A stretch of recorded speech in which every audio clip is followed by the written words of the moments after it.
Well, last year, maybe 4 years ago, 3.5 years ago, and it's good to be back to reacquaint with people we've known and to meet new people.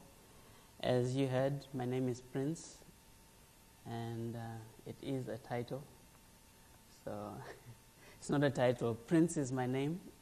It's a common name in Zimbabwe, and you've seen Chipo, that's my wife, and we have 3 kids.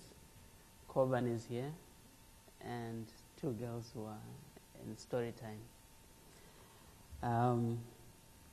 Stacy asked if I wanted to preach today, and I said yes, but it was too late to back out, so so I'm going to go through with it. But if you're expecting a preaching sermon, maybe you might be disappointed, because I decided to do something a bit different, just a little.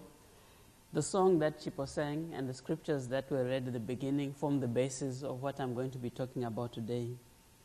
And if you look at the sheets that were handed out, we'll just basically go through the song. That's the sermon outline for you that Chipo was singing. I have to, maybe if you can tell me when time I have to stop, just wave when there's 5 minutes. One thing about being in the States is that you have to be time conscious. When you cross the seas, time ceases to exist. And anyone who's been overseas will tell you the same. So the sermon may go on and on and on and on. So I need to be checked at some point. But I hope I'll keep it short. Verse 1 of the song, Ndoshangana Seina Jesu, as Chipo explained, the song is basically saying, how will I come before Jesus at the end? That's the literal translation. But the meaning behind that title is, will I come empty-handed before Jesus? That's the meaning of the title. We are here for 2.5 months. We'll be going back August 9th. And basically we are going around different churches presenting the work that we've been doing in Kenya. We come to Clemmons to prove to you that the money that you put into us as a family has been worth your while, that it's a good investment. With some people, we're here to persuade them to invest in the work in Kenya. And like anyone else, we enjoy the pat on the back for a job well done. And these are all for you, for people. I used to work for a non-profit organization, and every once in a while we get an evaluator to come in and look at the work that we've been doing and say, well, for this amount of money that we gave you, we don't think you did what you needed to be doing. This is how you need to change what you're doing. And I'm sure we're all aware at our workplaces where you get performance evaluation and people come in and they say, well, you don't need 10 people to do this job, you need 5, and people get laid off, or you need this kind of person. We understand evaluation from an earthly point of view, and we value it because that's how things get better. But so often we don't apply it to our Christian walk. We don't apply the same principle to our Christian walk. And that first verse is setting the stage for the rest of the song. And it's basically saying, will I come empty-handed before God? What will I bring him when I did not labor a single day for him? What will I do? What can I do? I had to prepare to come. Chipo had to prepare for the presentations that we're going to make. And we had to have something. If I came here and I didn't have anything to show and I just came and said, thank you for giving us the money, Actually, we don't have anything to show for it, but thank you, and we hope you continue giving. I'm sure some of you will question our integrity, will question even your giving, if it's making any difference. And so we've made 2 Corinthians 8 kind of, if you can turn to 2 Corinthians verse 8, I kind of quote it a lot, and we've used it in some of our publications. But this is Paul is talking about the generosity of people who gave to his ministry. And he commends at the beginning the Macedonians for giving so generously. And he says, "And now, brothers, we want you to know about the grace that God has given the Macedonian churches. Out of the most severe trial, their overflowing joy and their extreme poverty welled up in rich generosity. For I testify that they gave as much as they were able, and even beyond their ability. Entirely on their own, they urgently pleaded with us for the privilege of sharing in this service to the saints.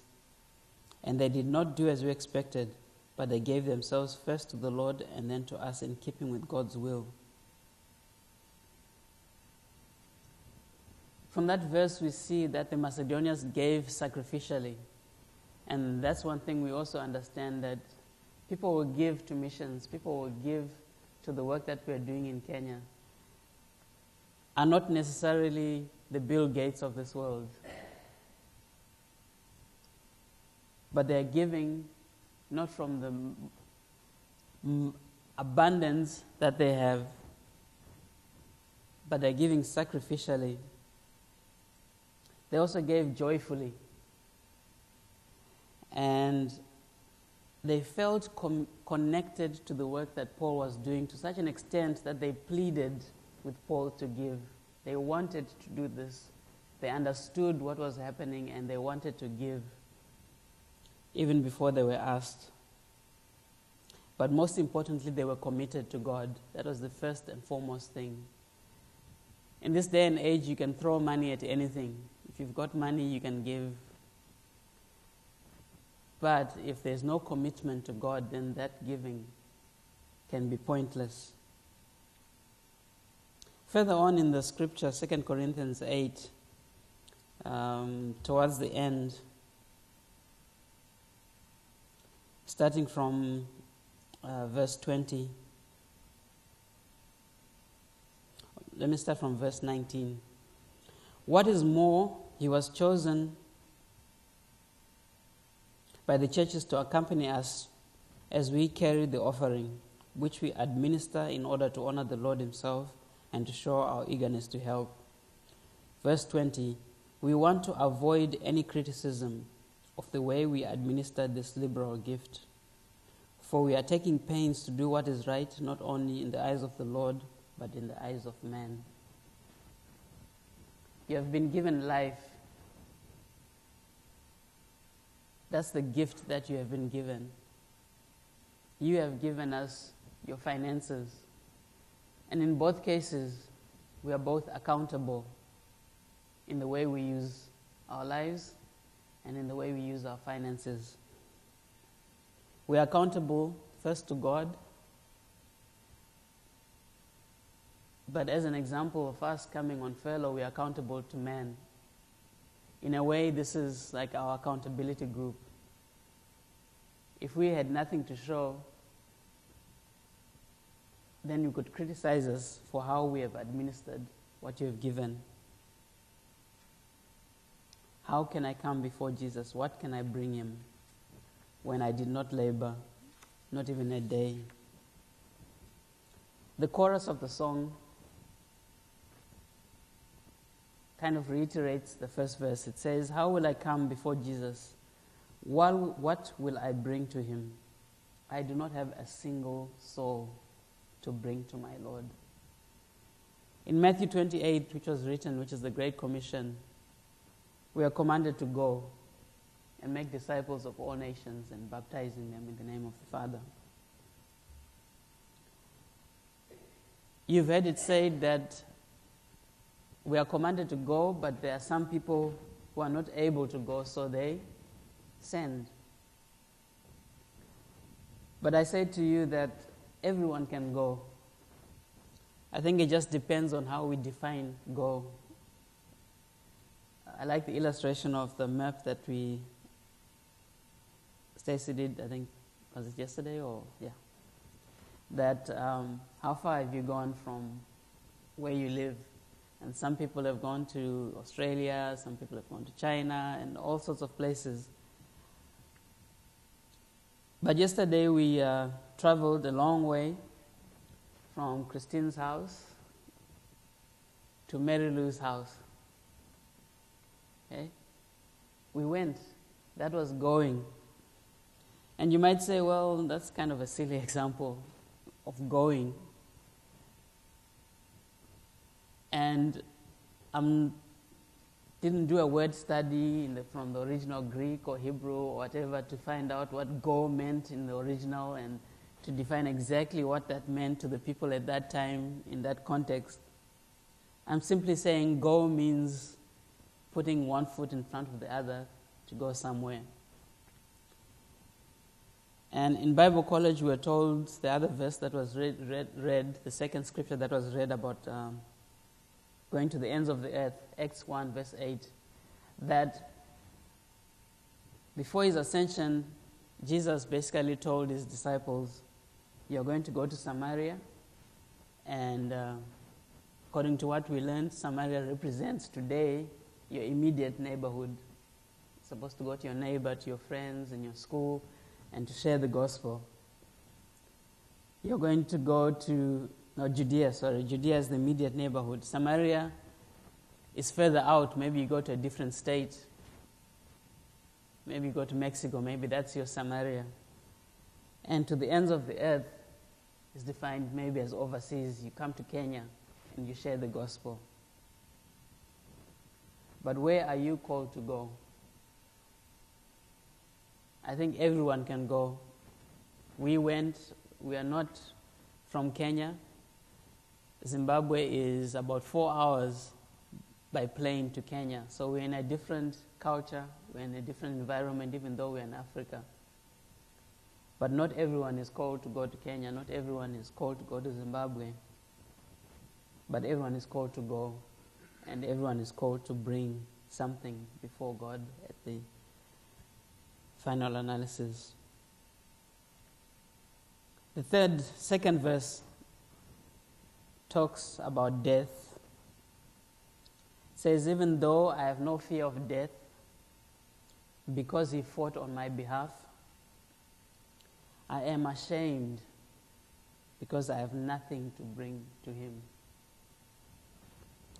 In Luke 23, Luke 23, verses 38 to 43, we read the account of the two men who were crucified side by side, who were crucified on either side of Jesus. And we are told they had contrasting attitudes in those final hours of their lives. One of the men mocked Jesus. He said, why don't you save yourself, and why don't you save us and save yourself? He was not asking genuinely. He was making fun of Jesus. He was bitter with Jesus. And he did not realize that the very thing that he was making fun of, save us and save yourself, was taking place right at that moment. Those of you who have kids, I don't know if you do this, but I've done it before, and I think Chipa has done it before as well. How many times have your kids come up to you when they were growing up and asked you for something, but something that you had already decided you're going to get them, and just so happens that they come and ask, oh, can we have candy? And you had decided, well, I was going to get candy anyway. For me, I usually don't say, oh, what a coincidence. I was going to do that anyway. So, let's go and get the candy or whatever it is. For whatever reason, I usually say, well, I'll think about it. I think I need to talk to your mother about that.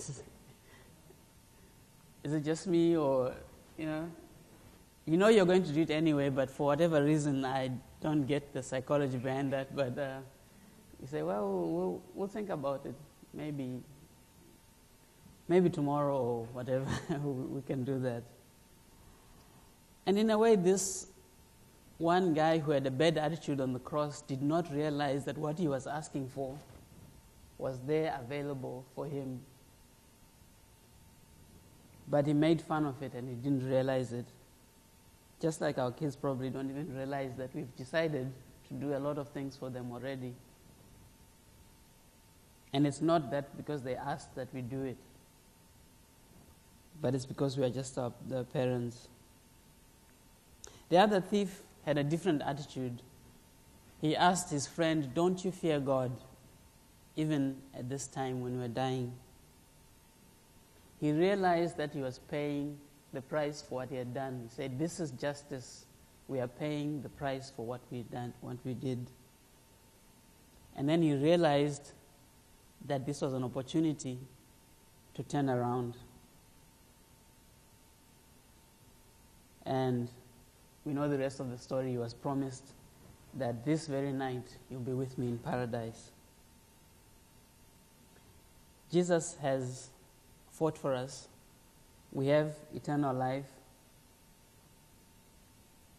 But we still feel shame because we have not done enough. It's not what we do that saves us, as that song says. It's not what they did that separated the two. They were both very bad people. But one was saved, and we assume, we don't know what happened to the other, but we assume he was not, simply because of the attitude that they had. And sometimes what we don't do can be a hindrance. And that leads us to the third verse of the song, which says, "If only I could get back all the years I wasted." If only I could get back. How many of us have wished that if only I had done something yesterday, or if only I had done this, if only I had done that? If only I could get back all the years I wasted, I would give them all in service to him, and I would heed his call.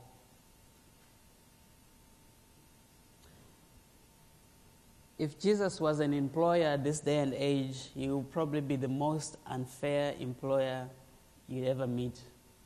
And I'm sure all the unions would take him to court and sue him for some of his attitude.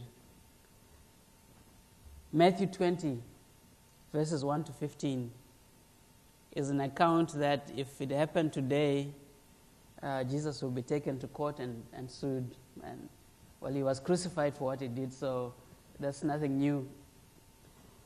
But Matthew 20, verses 1 to 15, is one story of unfair treatment in man's eyes that you can ever get. And this is the story of, it's a parable that Jesus tells of a guy who owned a vineyard, and he was looking for workers to work in the vineyard. And some people got up very early, went to look for work, and he hired them. Started work at 6 a.m., whatever they were doing in the vineyard, they started working.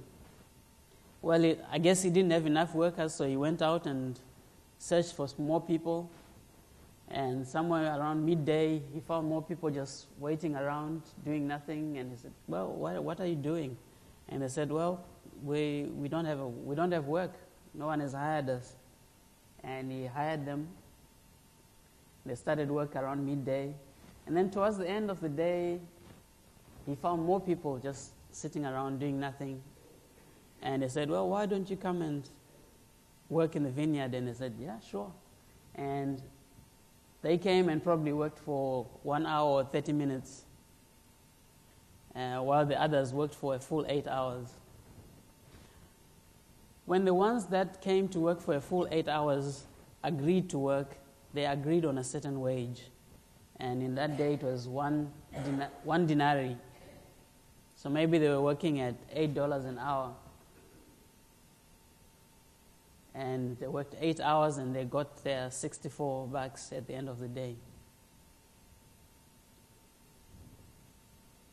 Well, this employer decided he was going to pay $64 to everyone who came. And in fact, he started paying the ones who came the latest. So the guys who worked 1 hour, half an hour, were paid the same wage as the people who came in right at the beginning. And the disciples, when Jesus told that story, said, well, that seems very unfair. And Jesus said, that's not the point. It's my money, it's my vineyard. I decide. And this can be frustrating, even in the church, because there are some who have been working, and there are some who have been sitting.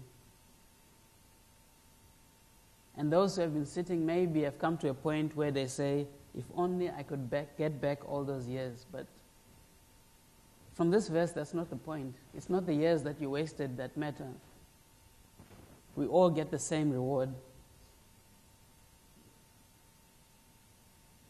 And for those who have started work early, they will complain. We're getting $64 for working 8 hours, and this guy worked 10 minutes and is getting the same wage. It's not fair, but that's not the point. The point is in the last verse and in summary to the message, and that says, believer, do not hesitate. Do not procrastinate anymore. Rise up and labor or work for the Lord. Strive to win the lost back to Him. It's not when you started, but it's the fact that you're doing. It's not, we started late in the ministry. I'm 41, and Chipo is about the same age. Another difference in African culture, age to us is not taboo, so it's easy to talk about it. But we have a lot of concerns because we started late. We've been 3 years or 4 years now working in the ministry. And one of Chipo's frustrations when we started was things were not starting. It was a new environment, new people, new culture, and it's difficult to get things going. And so for the first 1-2 years, it was very frustrating because things were not moving. When we left Zimbabwe, we basically sold everything that we had in 2000 to go to Bible college at Johnson Bible College. And so when we came back, and when we were in the States, we really didn't have any support. We survived on gifts and the kindness of people. So we didn't save anything. So when we got back, we didn't have anything. And when we went to Kenya, we didn't have anything. And in the world's view, I remember I met a cousin when we went back the first time. And he said to me, well, you really wasted 4 years of your life because things have moved on. You don't have a house. You don't have anything. And while you were there, you didn't send back any money to do anything. So I feel sorry for you because it's such a waste. And as human beings, we have those concerns. Right now, we don't have a house of our own, and the years are going.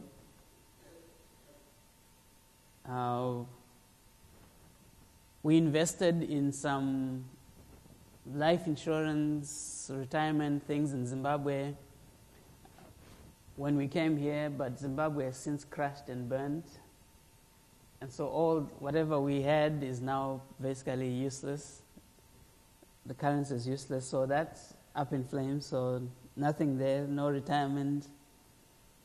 And they say the best time to start investing in your retirement is when you're in your 20s, if you want to be at least comfortable when you retire, in your late 60s, in your 70s.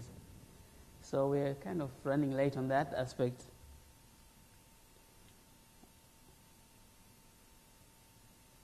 We have kids that are going to school, so that's a priority. And on and on and on. There's so many concerns. But one thing they say about investment is that it's never too late to start. Whether you are 20 and that's the best time to start, or whether you're 40, the point is you have to start somewhere. And what might change is your strategy of investment. What might change is maybe how much you put away. What might change is what you're able to put away. What might change is the kind of insurance policy that you might get. But it's never too late to start. I noticed just watching a bit of TV, there's the Feed the Pig promotion in the States now. I don't know if you've seen that, but I guess because of how the economy is going, there's organizations now, non-profits, who are encouraging people to save. And it's called Feed the Pig. And it refers to the pig that you put your coins in. But I guess in conclusion, I would like to ask you, which pig do you want to feed? And when do you want to start? Matthew 28. We are called to go. And everyone is called to go somewhere. And it's never too late to start going, whether it's here in this church or elsewhere. And at the end of the day, we are all accountable to God and to each other in the way we go, where we go, and how we go. Thank you.